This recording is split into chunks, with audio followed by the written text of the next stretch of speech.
Hello, everyone. Thanks in advance for listening to what I have to say.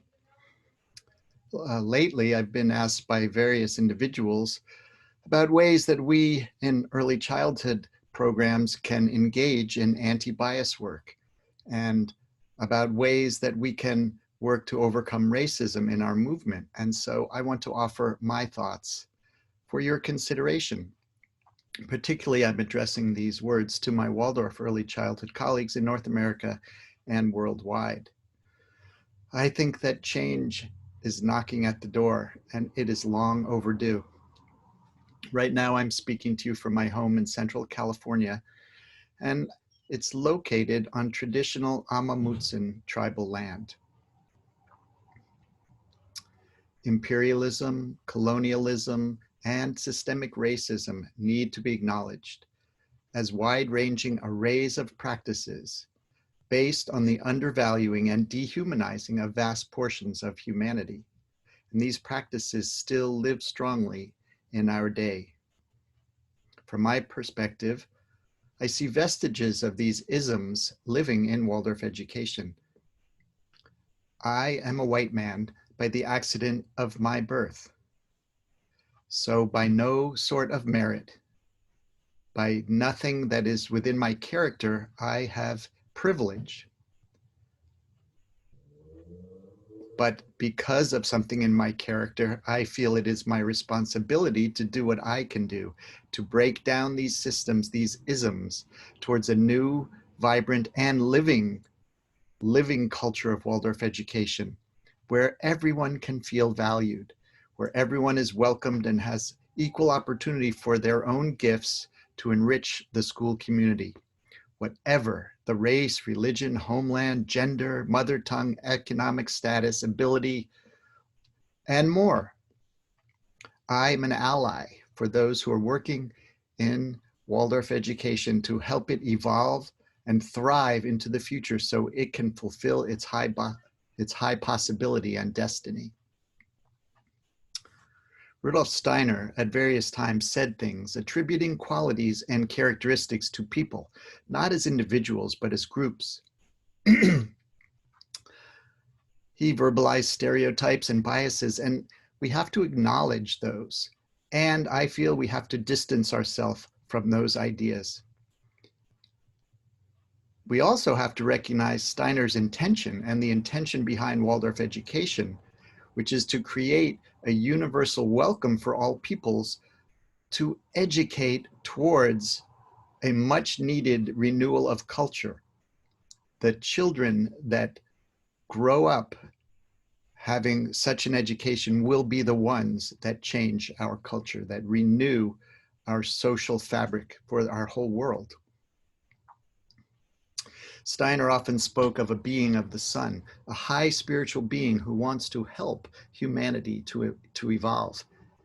And the compass that Steiner offered us so we could know if we are guided by that impulse or not is whether people are being brought together and united. We are guided by the being of the sun if our activities are bringing people together. Another high spiritual being, the spirit of our time, is also interested in our activities toward creating a new cosmopolitan community of diverse peoples. This is what we are called upon to do. We are the ones that the spiritual beings have been waiting for to take up this work of creating truly a humane human world of acceptance and dignity for all peoples and all people.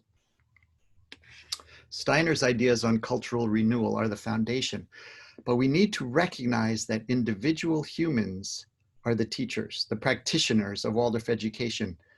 These individuals, like me, like you, have biases, unconscious bias, and how our predecessors practiced Waldorf education became tradition, how they did their teaching became the dogma that we encounter today. The unacknowledged biases that they lived with crept into the fabric of the traditions and practices of Waldorf early childhood education.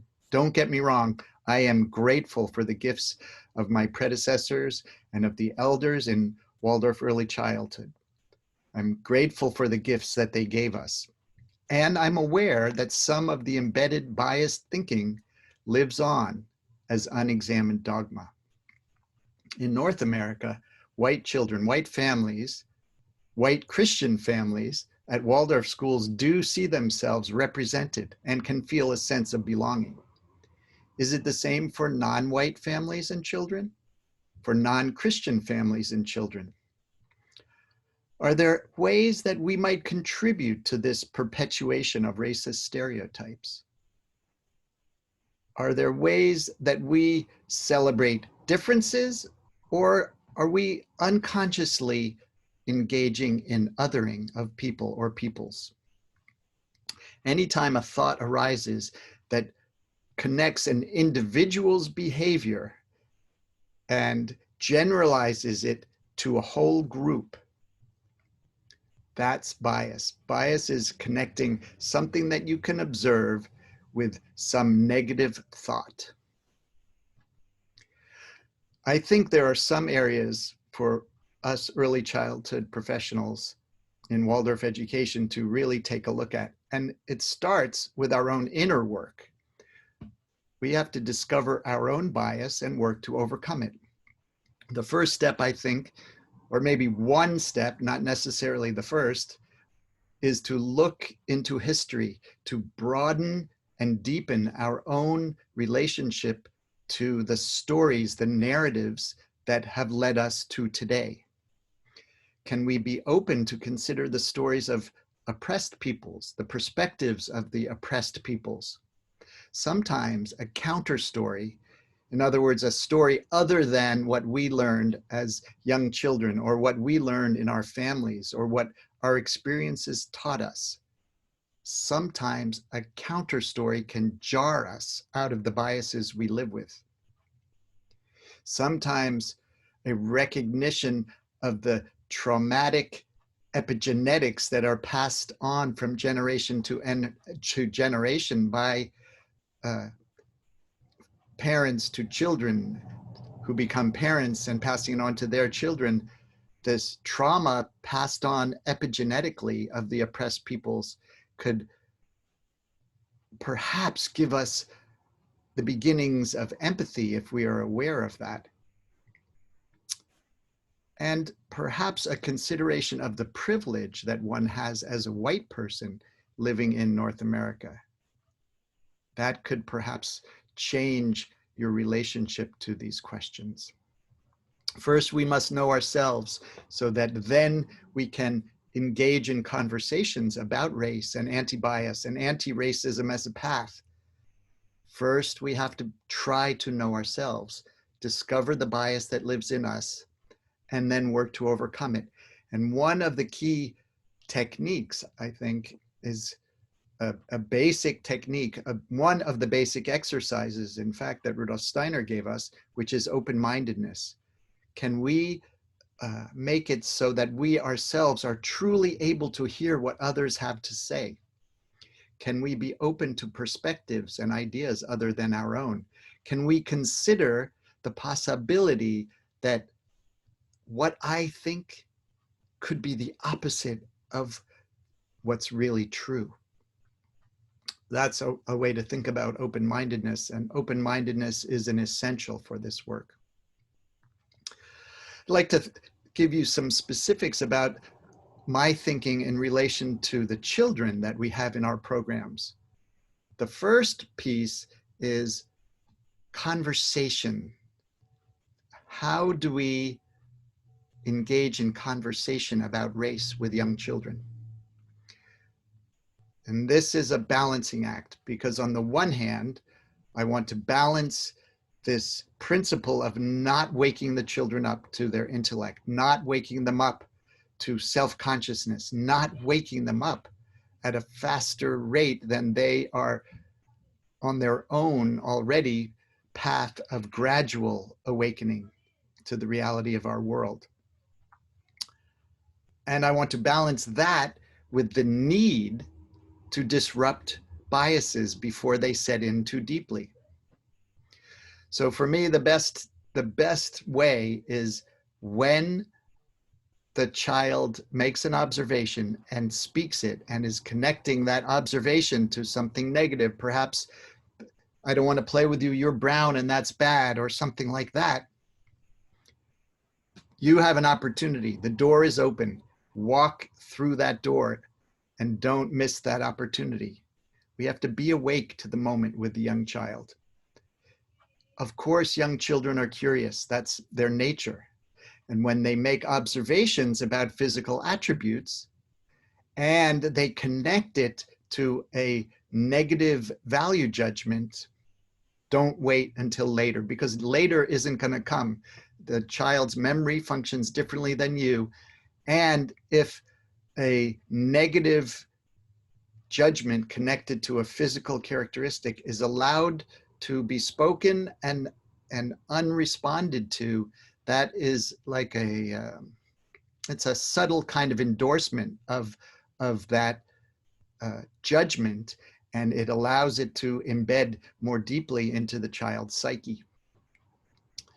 Not only are children so strongly in the present moment, if you want to bring it up later, it's not something that they have access to, like you or I might have access to. So have those conversations in the moment when it arises, even if you don't feel prepared, even if you don't think you can do it perfectly, because I can tell you for sure, I don't know how to do it perfectly.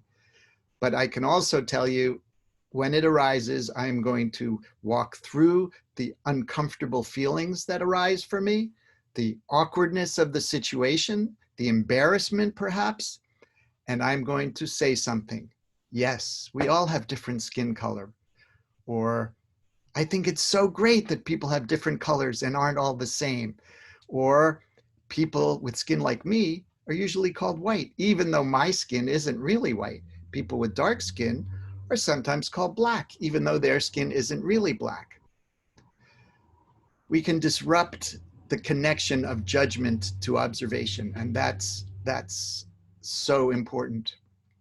It's also important for the child to have a feeling that it's okay to notice what they notice, and it's okay to speak about what they notice.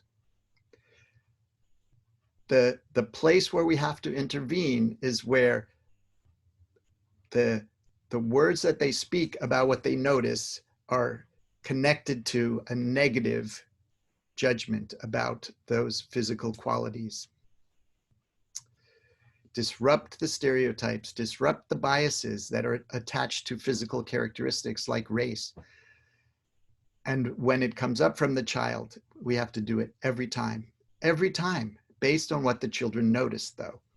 The young children are already forming ideas about race, biases. It happens really early. It happens so early. And we can do work through conversation to disrupt those biases, to offer a different perspective. And if the child respects us, if the child loves us, if we have created a good connection with the child, then those conversations that we have will be meaningful and will be significant.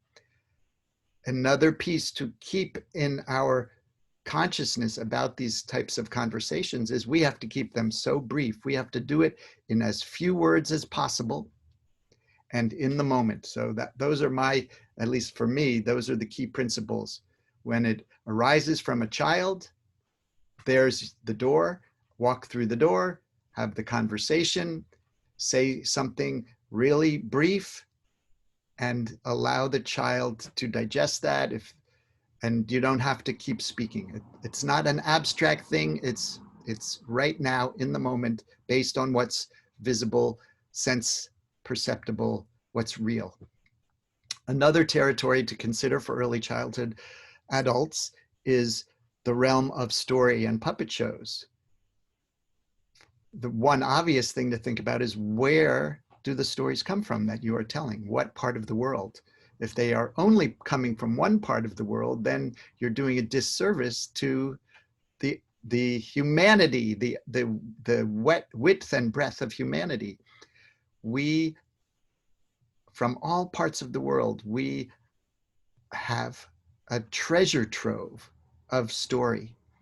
And I think the different tastes and flavors of story are important to be brought into our early childhood programs. Additionally, we have to think about what messages are embedded in these narratives. On one level, these traditional stories, the fairy tales, as you might call them, are maps, are guidebooks for soul spiritual development in the physical world. And so that's an underlying or overarching reality of those stories. But those stories, those spiritual realities, are embedded in physical world.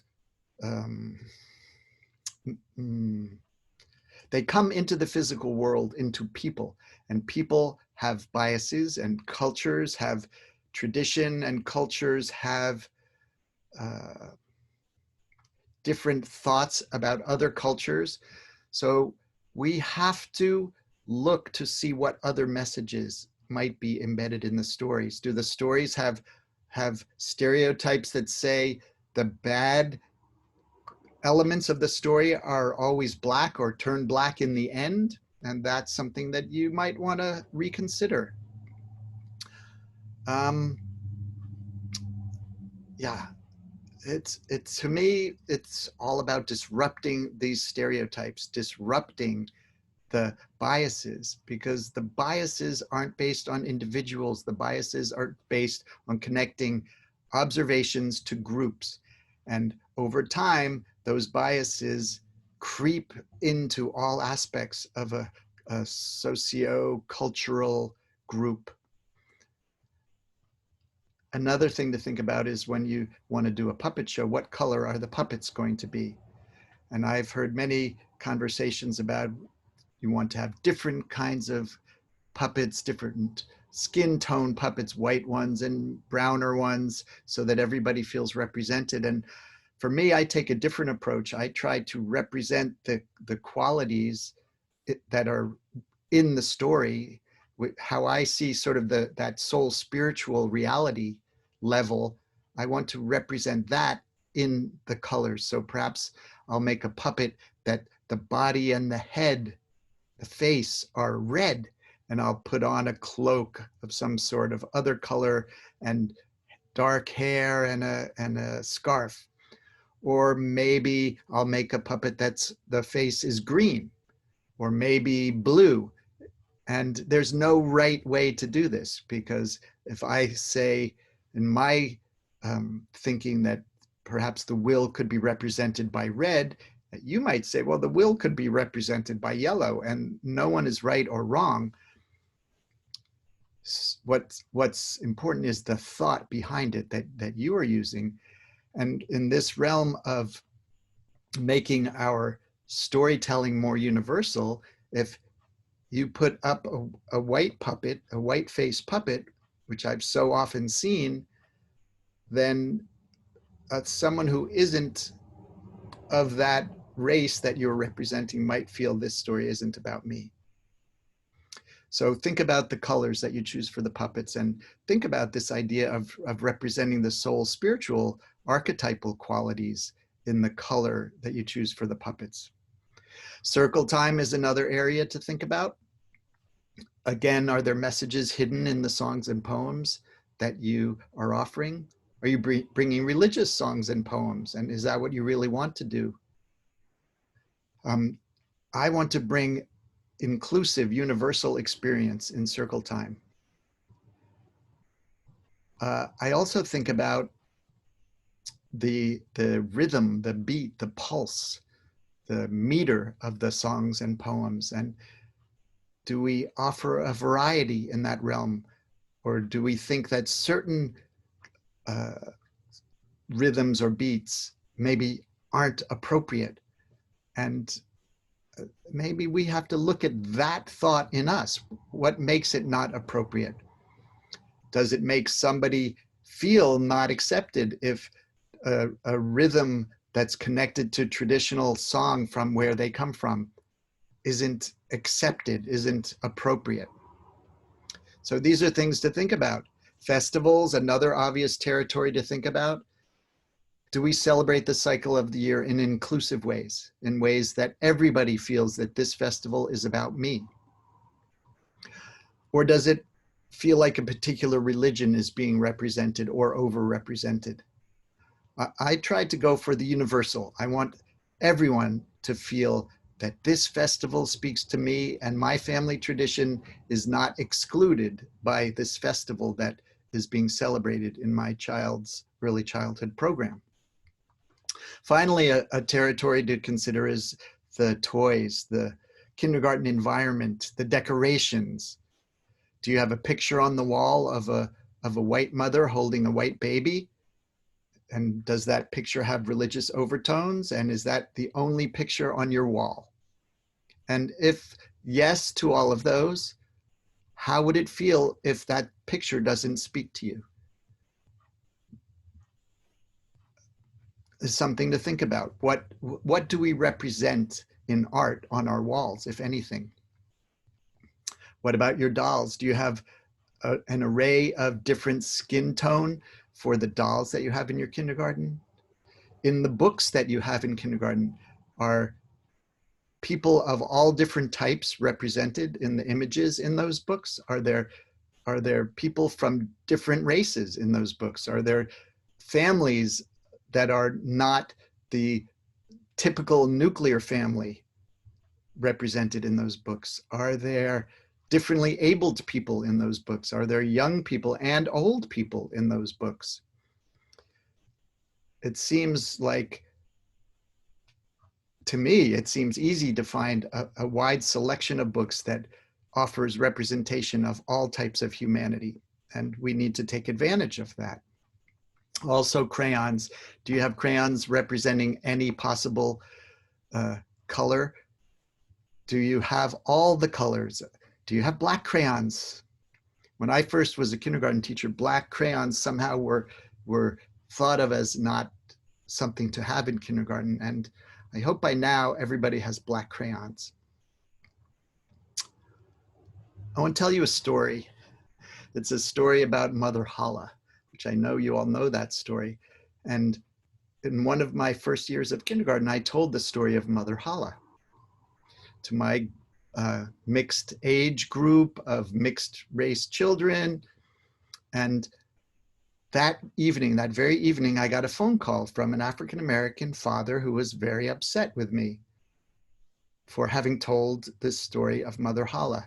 He told me that this is a racist story. And I said, I don't understand. No, let's get together and talk. So the next day we met and we spoke for quite a while. And he said, so why do you tell this story? And so I told him a version of the spiritual background of that story, the sort of soul spiritual development that I envisioned in that story, how I had sort of contemplated that story and come to certain thoughts and realizations about it. And I shared those with him. And he said, that's amazing. That's such a wonderful, spiritual reality to offer to the children through story. And I have to tell you, there's another part of that story. And that story is that if you're good, you get gold. And if you're bad, you turn black. And I was confused. I said, that's not the story. That's not the same story that I told. And he said, well, sure, it is. Because the girl who worked hard, she was showered with gold. And the girl, the lazy girl, she was showered with pitch. And I tried to argue, well, the pitch, that's like sap from a tree. What do you mean? He said, no, it's black. I said, but, and as soon as I stopped sort of defending the story and opened myself to hearing what he was saying about it, my life changed in that moment, because I could see exactly what he was saying. And it really helped me begin to decode other stories and to really see the embedded biases that do live in some of our stories. So I offer a tremendous debt of gratitude to that father. And it has really helped me in my path to becoming a human being. There's so much more I could talk about. I want to keep this brief, just sharing some few thoughts. Um, when we begin to go down this road of thinking in these ways and of seeing the things that we could be doing and that we maybe can begin to do, we can start to understand why our Waldorf movement in North America has so few representatives of people of color within the teaching community, within our student populations. We don't see a reflection of the demographic of the statistics of the people who live in our communities. And I think when we begin to take up this work, then we will see that that changes. We are the ones, the only ones that can open the door for this fresh air of change. And I really feel like it's on the white people. It's on us to take up this work. So these are just some of my ideas. I want to keep this conversation alive. I think this is an essential conversation to have.